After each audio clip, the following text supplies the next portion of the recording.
Is it good to teach people to stretch like that?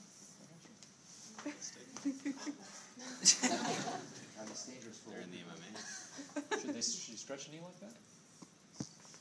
If they're a fighter. If they're a fighter, they better, yeah. That was pretty lame. I didn't get to that guy's chin right there. It got up to his belly button, He maybe. got his groin though. I'm in trouble. No. Who can stretch like that? Ballerinas. Young, healthy people. It's okay to have them stretch like that. They need to. As an athlete, dynamic stretching is good. You wouldn't take your probably older recreational weekend warrior athlete, you know, somebody like Caitlin. She's young. She can still ninja kick. You wouldn't want any dirty snitching. But yeah, no, I mean sometimes it's okay to stretch like that. Kind of more ballistic, fast stretching if you're an athlete and your sport requires it. Isn't that logical stretching for a high school or college hurdler? Yeah. You're darn right, it's logical stretching. I mean, you do that a lot. So, but it's maybe not for a old 51-year-old broken down person like me. All right. So anyway, enough of that stuff.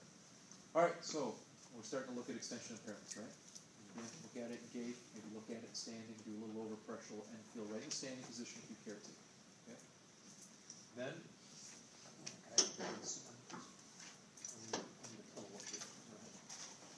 have your heels over the edge of your feet. Get that pillow where you want it for your head and neck. Okay? And let's say this knee is extending fine. Okay? This is the knee under discussion, and it's not extending well. Okay?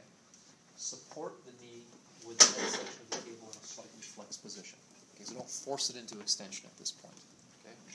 So you can use the movable head section of the table to support it in the flexed position that it's in.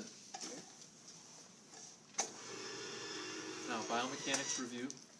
We push the tibia dorsally to test it arthrokinematically for restricted flexion, correct? Which means we should move the tibia what way when there's restricted extension? Interior. Correct, but we're not going to do that.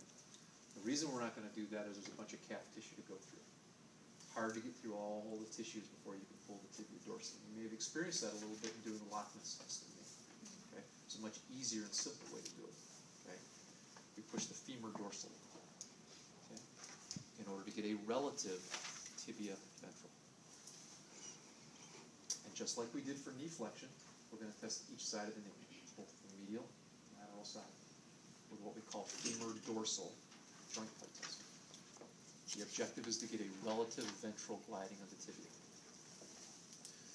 Now you know during knee extension, basically you're probably the very first kines class you ever took. When the knee extends, which way does the tibia rotate? Externally. That's the screw